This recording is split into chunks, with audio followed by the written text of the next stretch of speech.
Atos capítulo 3, versículos 1 e seguintes, mas antes de nós fazermos a leitura, nós vamos fazer uma oração. Primeiro, vou fazer desse jeito aqui. Pai querido, estamos nós na igreja esta noite, Senhor, neste domingo à noite.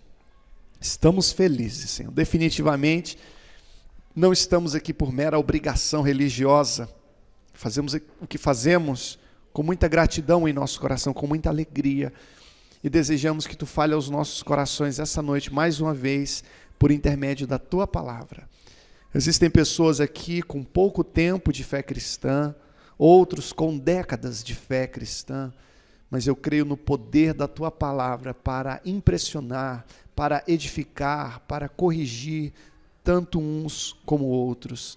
Por Tua palavra, por Teu Espírito Santo, se move, abençoa, toca, transforma, edifica esta noite.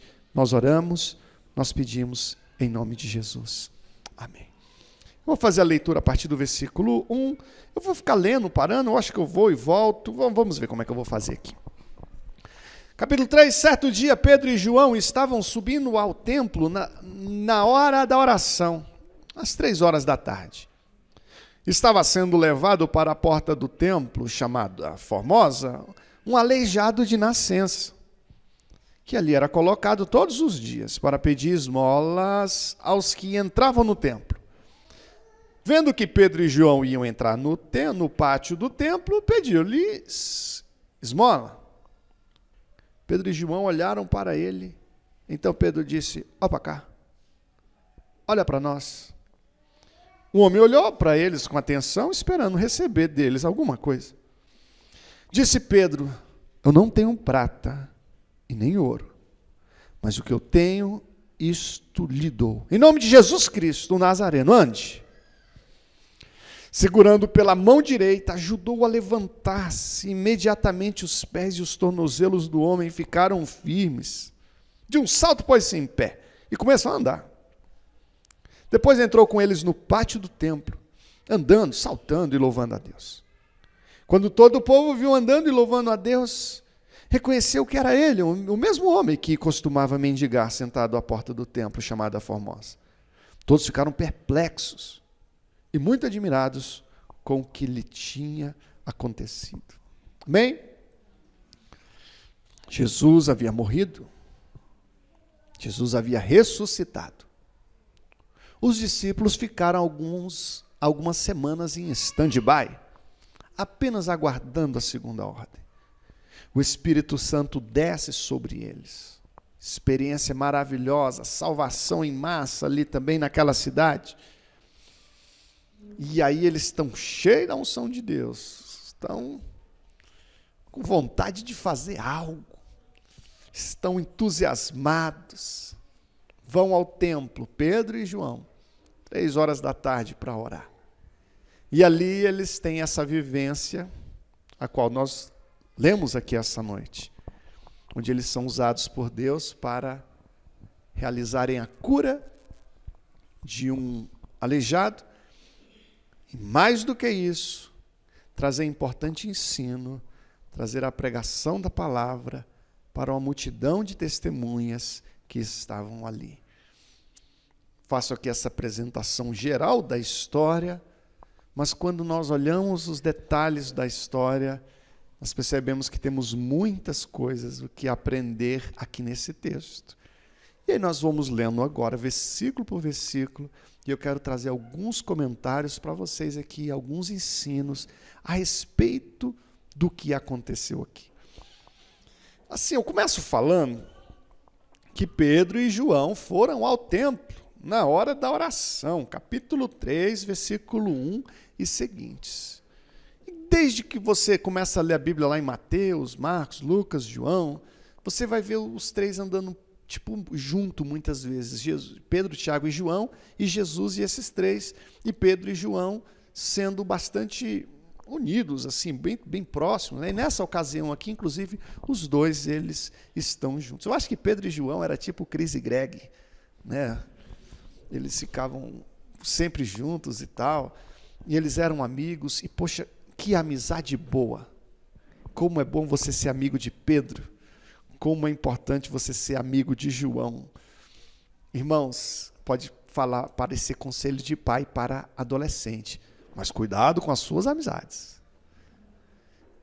Pois as amizades têm uma aptidão para te levantar, para te abençoar, como também para te afastar da presença do Senhor. E isso não ocorre apenas com adolescentes. Isso acontece com adultos também. E eu já vi pessoas que tiveram a sua fé afetada, que eu percebi que elas diminuíram depois de terem uma intensa amizade com pessoas inadequadas ou que não conseguiram conduzir essa amizade da forma adequada. Então, é importante que você procure João. É importante que você procure Pedro. Nem sempre Pedro mora perto da nossa casa. Nem sempre Pedro está tão pertinho de nós. Às vezes a gente tem que percorrer uma distância para chegar até ele. Às vezes temos que pagar um pequeno preço, ou um grande preço. Mas existem amizades que vale a pena a gente pagar um preço. E eu fico feliz por ter amigos aqui. O Júnior, que é meu amigo há 30 anos praticamente, 27,5 anos, 26 anos mais ou menos, e está aqui comigo. O Albert também, cadê o Albert? Está ali atrás também. Poxa, dois dos quatro grandes amigos meus estão aqui essa noite, e eu fico muito feliz e eu considero que vocês são Pedro, da mesma forma que tem Pedro, Tiago e João, tem o Guinho, o Zezinho e o Luizinho também, né? O Júnior, o Albert e tal, e isso é bom. Se você consegue entender um pequeno detalhe sutil, mas relevante, identifique essas pessoas na sua vida. E aqui eles estão, inclusive, indo orar. E eles foram juntos. Às vezes tem coisas que você quer fazer, às vezes sozinho você nem anima muito. Mas se tiver outras pessoas contigo, você anima. Por exemplo, a irmã Cleide veio para a igreja hoje, falou, Daniel, vamos comigo? Vamos. Aí tal. Aí de duas você anima. Né? E aí eles foram ao templo, na hora da oração. E aí, cabe a mim falar para vocês da importância de estarmos reunidos também no templo. A importância de nós estarmos reunidos no templo. E você vai ver uma série de pessoas nas redes sociais, inclusive, dizendo que não é preciso o templo. Não é preciso essa igreja aqui, no sentido aqui de um ambiente, de um local para você frequentar. Mas nós vemos de Gênesis a Apocalipse a congregação de pessoas. Pessoas reunidas, pessoas juntas, compartilhando a palavra, adorando juntos, servindo a Deus juntos, amando, perdoando-se também quando feridas, mas isso é algo necessário. Você que está aqui hoje, você está no templo. Mas talvez, como essa pregação vai para a internet também, talvez você esteja assistindo essa pregação e você não esteja frequentando nenhum templo, frequentando a igreja. Existem as referências de igreja como nós sendo a igreja, mas a referência de igreja também como essa congregação de pessoas, e isso é importante. Lembrando que igreja perfeita você não vai encontrar. Não existe igreja perfeita. E se um dia você encontrar a igreja perfeita, não vá para lá, que senão você vai prejudicar ela. Ela não vai ser mais perfeita. Então é necessário que haja perdão. Antigamente eu até falava assim, procure a igreja mais perto da sua casa. Mas hoje a gente fala o quê? Procure a igreja mais perto da sua Bíblia. Compare, mas é importante estarmos juntos. Quantas pessoas já foram abençoadas aqui?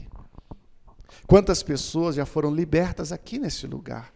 Não que a nossa igreja seja a igreja que uma Brastemp, né? Aquela melhor igreja. Não, é que a gente reúne 2 ou 3 reunidos em nome do Senhor, a gente lê a palavra, a gente ora em nome de Jesus, expulsa em nome de Jesus e tal, e Deus age aqui neste lugar, como eu creio, quando o povo ao redor do mundo se reunir com o propósito correto ao redor da Bíblia, lendo a Bíblia, buscando aplicá-la ao máximo, vai haver coisas maravilhosas. Então vale a pena a gente estar aqui. Pessoas foram libertas, foram tocadas, mas mais ainda pessoas foram salvas. Aonde? No templo. Se você vai para um bar, você pode voltar com fedor de cigarro e de cerveja. Dependendo do lugar que você vai, você volta com cheiro ou fedor. Eu não tenho dúvida que se você participa de um culto como esse aqui, você volta para casa com um aroma, não necessariamente um aroma sensível ao nosso olfato, mas algo no plano espiritual, queridos. O apóstolo Paulo, em determinada situação, alerta ali os fiéis, diga: olha, não parem de congregar, não abandonem o costume de congregar, como aconteceu com alguns. Algumas pessoas deixaram de congregar, talvez porque tiveram algumas decepções, porque tiveram algumas chateações. Irmãos, esses dias eu estava contando quantas chateações eu já tive na igreja. Eu peguei os dedos emprestados da torcida do Flamengo. Brincadeira. Sim, mas a gente tem muitas. Mas a gente aprende a relevar, a perdoar. Mas quando eu coloco na balança, os benefícios de nós estarmos juntos é muito maior. Por isso, não deixe de estar no templo, na hora da oração. O que será que eles foram fazer na hora da oração? Eu acho que eles foram brincar de pique-esconde. Não, eles foram orar. A hora da oração é muito importante, queridos. A oração é algo importante em nossas vidas. A oração é algo importante em nossas vidas. Aqui em nossa igreja nós temos, na sexta-feira à noite, uma ocasião onde eu me reúno com os homens aqui para orar.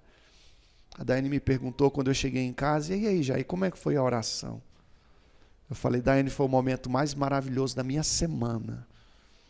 Um momento em que parece que abre assim o céu se abre e eu me sinto na presença de Deus, no trono de Deus. Não estava nem com vontade de vir embora.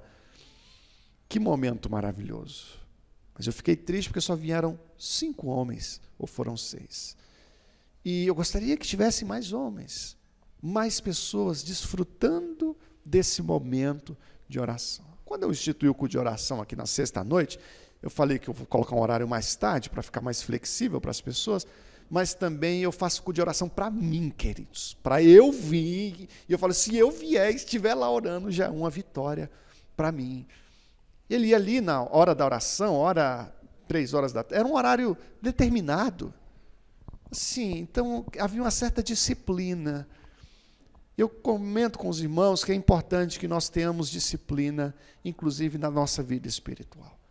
Leio a Bíblia nem sempre quando eu estou com um monte de vontade de ler a Bíblia, uma vontade muito forte de ler a Bíblia. Mas mesmo assim eu leio porque eu entendo que é importante. Como nem sempre eu estou com vontade de comer alface, tomate, verduras, brócolis, chicória, mas eu como.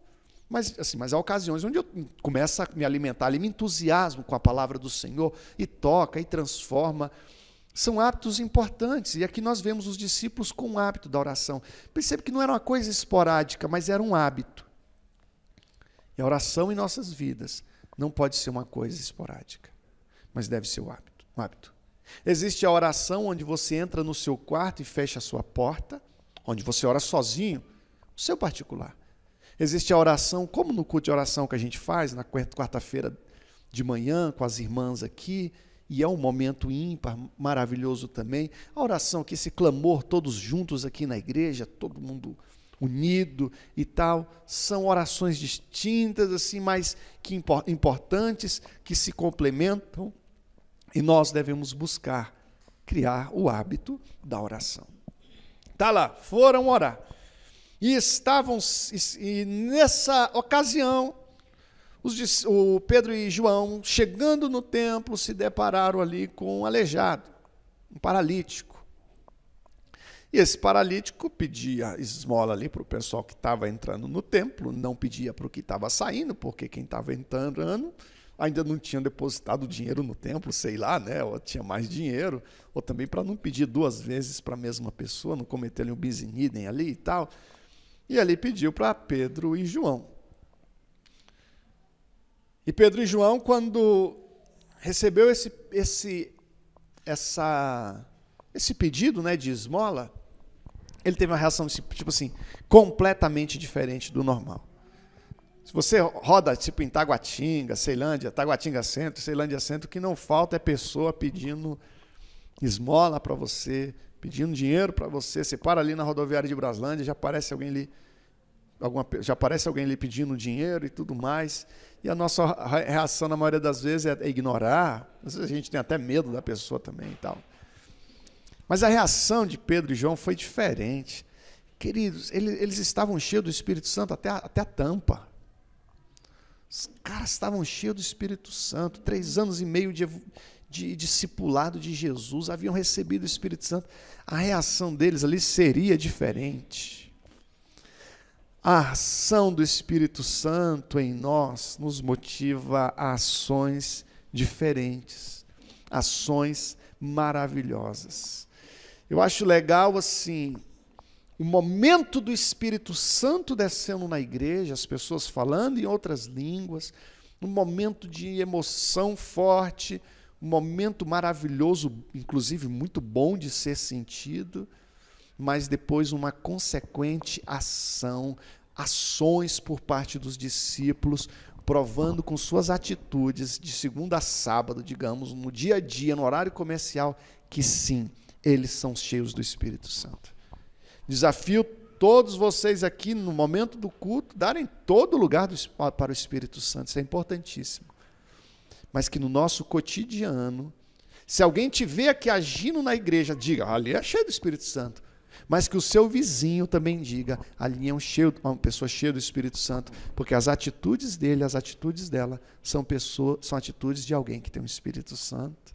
Está lá, Pedro olha para aquele cara e diz assim, olhe para nós. Eu acho legal essa expressão, olhe para nós, olha para mim. Porque é aquela expressão de chamada de responsabilidade. Olha para mim. Deixa que eu bato o pênalti agora. Ele chama para ser responsabilidade. E muitas pessoas no reino de Deus, na verdade, se esquivam das responsabilidades. Ele poderia simplesmente ter dado 50 centavos ali, R$1 para aquele cara, entrado no templo, feito a oração e voltado.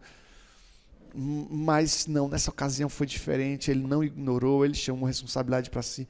E no nosso cotidiano, não faltarão oportunidades para sermos instrumentos de bênção na vida de outras pessoas. Não faltarão pessoas precisando de algo que você tem, que você pode dar, com o vazio que você pode preencher, com o Espírito Santo que há em você, com a palavra viva que você aprendeu e pode compartilhar com ela. Há pessoas feridas, machucadas, que podem ser curadas através do amor que há em seu coração, do amor que há em sua vida. Às vezes você não tem esse poder de mandar se levantar, de curar um cego, mas todos nós hoje temos o poder de amar, o poder de abraçar, o poder de agir com generosidade, o poder de, com suas atitudes, com as suas ações, demonstrar que o amor de Deus está em sua vida e que você é um instrumento de Deus para salvar essa pessoa. Que você é um instrumento de Deus para amar essa pessoa. Eu não tenho dúvida de que Deus quer fazer de você um instrumento para Ele ministrar o amor dEle para a vida de muitas pessoas. Está lá. O cara olha para Pedro e João e pensava que ia receber o quê? Um troquinho, né? Umas moedas e tudo mais.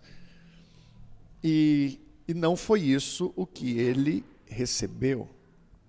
As expectativas dele aqui, no caso, eram infinitamente aquém do que ele efetivamente haveria de receber. Irmãos, eu vi uma frase seguinte, que Deus é do tamanho que você pensa que Ele é. Que se você crer num Deus pequenininho, Ele vai ser pequenininho para você. Eu espero coisas grandes de Deus. Eu sei que Deus pode fazer coisas grandes em minha vida, como coisas simples, como coisas simples do cotidiano, me conduziam à vida modesta. Mas ao mesmo tempo que Deus me conduz por uma vida modesta e simples, Ele é aquele que sacode tudo e me faz assentar entre os príncipes, que faz milagres acontecer, que muda o contexto, faz coisas tremendas acontecerem. Então, não pense que a sua vida deve ser uma vida fadada ao fracasso, uma vida fadada à angústia, à miséria, à infelicidade. Não, eu creio que Deus tem uma vida para você. E eu até creio que a vida que Jesus tem para você é uma vida com abundância. E uma vida com abundância é diferente de uma vida medíocre, de uma vida, assim, de uma vida medíocre, não uma medida abundante para a sua vida. Então, que nós tenhamos expectativas boas, que tenhamos fé, que possamos esperar coisas grandes do Senhor e tudo mais. Tá lá, o cara olhou para Pedro, não esperava receber ninharia, né? Mas aí Pedro diz, olha, eu não tenho prata e nem ouro, mas o que eu tenho, isso eu te dou, e ministrou uma cura ali para aquele homem. E esse versículo é um versículo que me deixa muito preocupado, queridos. Eu vejo Pedro falando, eu não tenho ouro, eu não tenho prata, mas o que eu tenho eu te dou, e ministra a cura para ele. E eu fico pensando, será que nós não estamos vivendo dias onde temos ouro e temos prata e não temos a autoridade espiritual para ministrar o milagre na vida de uma pessoa? E sabia que o ouro e a prata confortam muito, queridos? O ouro e a prata confortam. É bom quando você tem dinheiro para andar num carro confortável, para você comprar qualquer roupa que você quiser no shopping, para você viajar para qualquer lugar do Brasil, caso você queira. Isso é confortável. E às vezes nos sentimos até, é um perigo até, nos sentimos confortáveis demais com isso e não darmos a devida atenção a algo que é imaterial, algo que é espiritual, mas que é até mais importante do que aquilo que é material. Você tem cuidado da sua vida material, você deve fazer isso, mas existe algo que é espiritual e que nós precisamos preservar, nós precisamos lutar. Eu orava na sexta-feira aqui na igreja, de joelhos, eu dizia, Senhor, eu não quero nada não, Deus. Eu quero a Tua presença na minha vida. Eu quero Teu Espírito Santo na minha vida.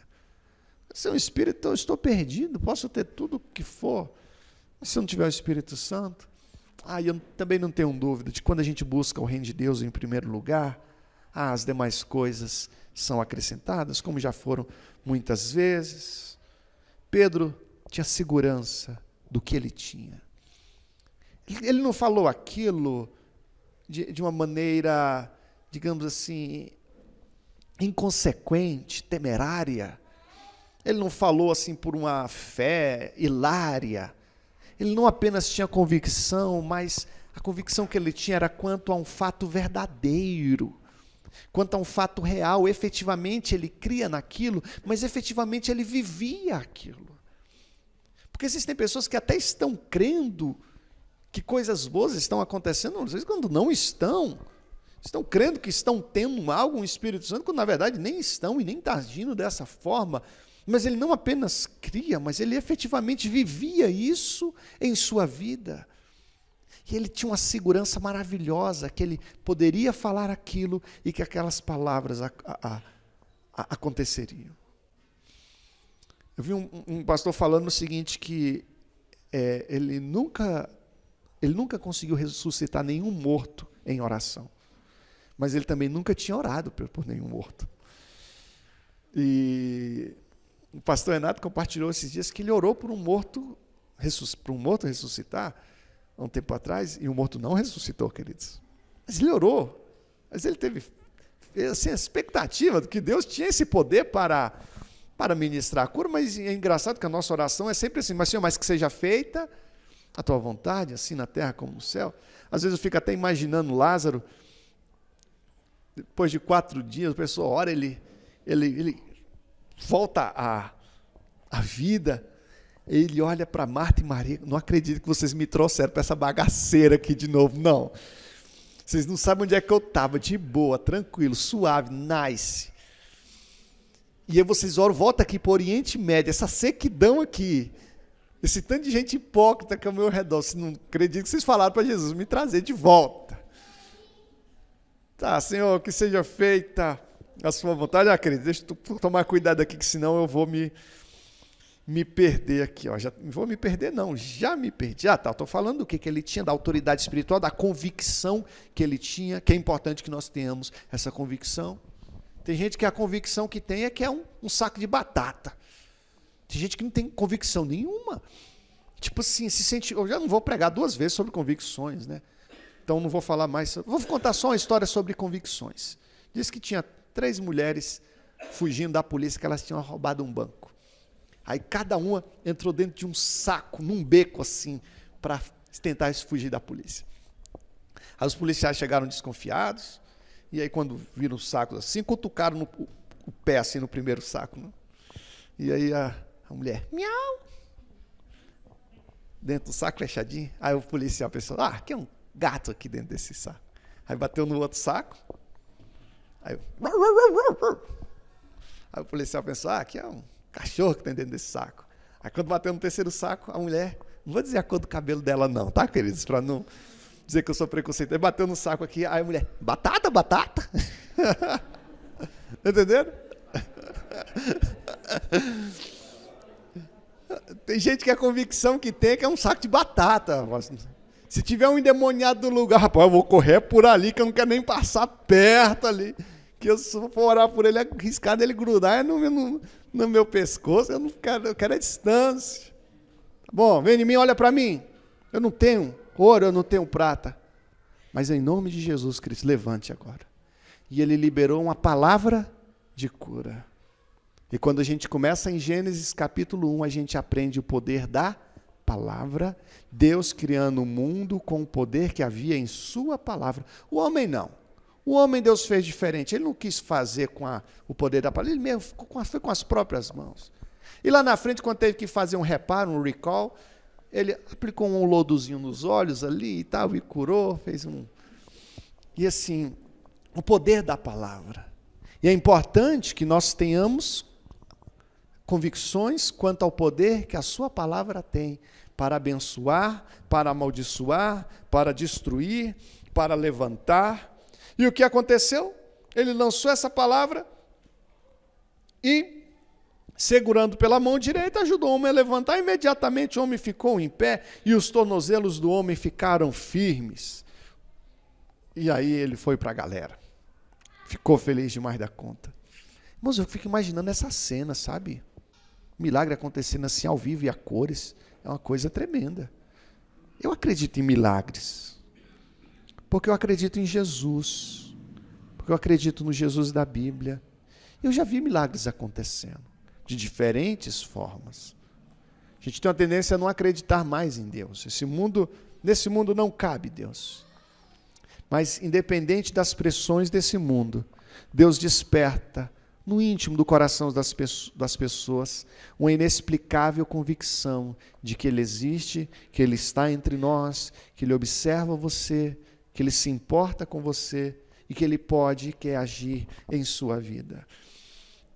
E por acreditar em Deus, por acreditar na palavra, compartilho isso com vocês. E aí aquele homem agora com tornozelos firmes, segue ali Pedro e João ali no templo, não sai da cola deles, vira um chiclete ali, naquele momento ali tão maravilhoso. Mas os tornozelos dele firmaram. Irmãos, faça um pequeno paralelo aqui agora, falando aqui de firmeza de tornozelos, quanto a firmeza no seu caminhar. Firmeza no seu caminhar. Tem gente que diz assim, eu nunca mais vou naquele lugar. Quando menos espera, está lá. Eu não vou mais caminhar desse jeito, uma vida em pecado, agindo dessa maneira, assim, assado. Mas os tornozelos não estão firmes. Os tornozelos são frágeis. E quando a pessoa dá por si, ela já está fazendo tudo aquilo que alguns dias atrás tinha falado que não iria fazer. Repita assim comigo, Senhor Jesus, firma os meus tornozelos. Eu preciso de tornozelos firmes. Então, as pessoas, quando viram aquilo dali, a multidão ficou todo mundo perplexo. E querendo ou não, aquilo que acontece em nossas vidas, as pessoas vão ver. E aquilo que as pessoas veem em sua vida, tanto servirá para aproximar essas pessoas de Cristo, como às vezes para afastar também. Diz que o rapaz desviado estava num bar, bebendo, cigarro na boca. E aí o garçom chegou nele e falou, cara, teve um dia que eu vi você num culto ao ar livre. Aí ele, não, tinha um tempo atrás que eu fazia isso mesmo. Foi naquele dia que você estava lá no seu culto ar livre, você estava pregando, você falou que Jesus tinha te libertado, que Jesus tinha mudado a tua vida, você tinha abandonado isso, aquilo, outro. Eu fiquei tão feliz que eu pensei que Jesus podia fazer isso na minha vida também. Mas agora vendo você aí, eu vejo que cigarro na boca, bebendo, eu vejo que para mim não tem jeito mesmo não. E aí tanto um como o outro ficaram absolutamente desanimados. De uma certa forma, quando você prova Jesus Cristo e depois dá as costas para Ele, em parte você não estaria dizendo às pessoas ao seu redor, não, eu escolhi Jesus, eu conheci Jesus, mas eu prefiro o mundo, uma pregação negativa no caso. Nós temos uma nuvem de testemunho ao nosso redor.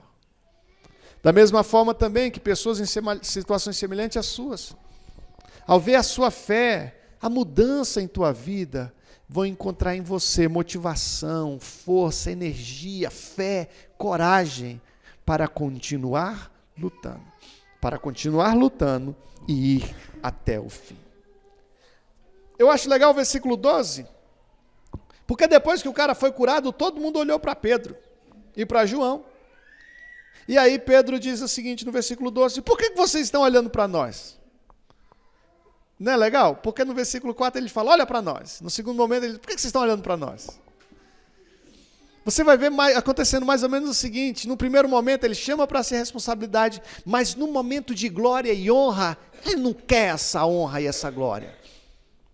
E aí ele tenta desviar essa honra e essa glória unicamente para a pessoa de Jesus Cristo. Não olha para mim, agora não é mais a hora de olhar para mim. Agora há pouco você devia olhar para mim, agora não é mais a hora de olhar para mim. E é importante que você, homem e mulher de Deus, identifique essa hora. Porque existe uma hora que a tua luz, você tem uma luz própria, mas depois não. Vou tentar ilustrar para vocês aqui. Eu já contei essa ilustração uma vez, mas vou contar de novo. Está lá. Qual foi a referência dos reis magos para eles chegarem até Jesus? A estrela. Eles foram seguindo aquela estrela. Aquela estrela é você. Bonita, uma luz maravilhosa, guiando as pessoas até Jesus. E o que aconteceu com aquela estrela depois que os reis magos encontraram com Jesus? Desapareceu. Não fala mais. Não interessa. Já encontraram Jesus. Então aquela estrela agora não tem mais necessidade. E o que acontece? Às vezes a estrela conduziu a pessoa até Jesus, mas depois a pessoa está lá num momento tão maravilhoso com Jesus e a estrela, ei, eu estou aqui, não esquece, foi eu que te levei até Jesus, eu ainda estou aqui, olha para mim de novo que eu posso te levar a Jesus de novo e tal, não sei o quê. Não entende a hora de sair de cena, não entende a hora de dar a glória para Jesus Cristo. Algumas pessoas, quando vão tomando uma posição de proeminência no reino de Deus, têm dificuldade de sair de cena. Tem dificuldade de conduzir essa glória para Jesus. Porque geralmente a gente quer ser visto. Nós queremos ser elogiados, queremos ser notados, queremos ser percebidos. Sair de cena é sempre difícil.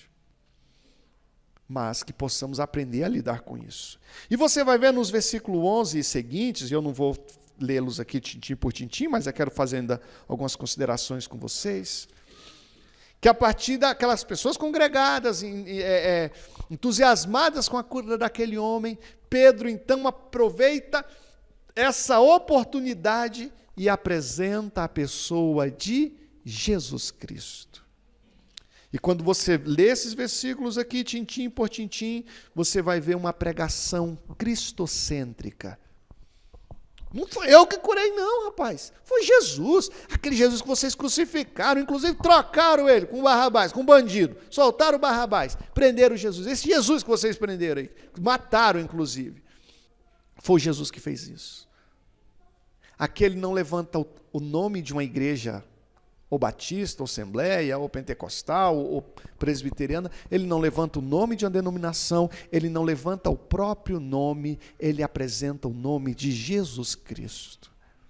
E não é raro, na verdade é até comum, muitas pessoas, quando diante de ditos milagres, endeusarem a pessoa daquele que foi instrumento para a cura. E o pastor aqui é apenas um coadjuvante. Eu trouxe uma ilustração uma vez, falando de ovelha, falando de Jesus, que era o pastor. E eu pensando, onde é que o pastor entra? O pastor Jair, onde é que ele entra? Aí eu me lembrei da figura que tem o cão pastor. Os irmãos entendem? Que ajuda o pastor principal, que é Jesus. Mas o cão pastor não é dono das ovelhas. O cão pastor é um cão, é a queixada de jumento, que nas mãos da pessoa certa é um instrumento para edificação, para a transformação de pessoas. Pedro aqui, ele não se engrandece, muito pelo contrário, ele até se diminui aqui, ele não se exalta, apresenta Jesus. Fala de Jesus, fala de fé no versículo 16, e aí a pregação dele em parte culmina em Jesus, mas ele conclui também no versículo 19, dizendo algo importante. Com aquelas pessoas cativas à pregação de Pedro, ele diz: arrependam-se, pois, e voltem-se para Deus, para que os seus pecados sejam cancelados. Sobre o que ele fala? Fala sobre Jesus, fala sobre arrependimento, fala sobre fé e fala sobre pecado. Temas, inclusive, que não são dos mais interessantes em muitos púlpitos. Aqui ele fala de arrependimento. Posso falar de muitas faces do ministério, da obra do Senhor nas nossas vidas, mas é imperioso para mim também falar sobre arrependimento, da importância de nós nos arrependermos. E algo era importante para que essa multidão realmente passasse a viver um novo momento de fé e fé autêntica em Cristo Jesus, vivessem uma nova vida, era necessário que eles se arrependessem de seus pecados.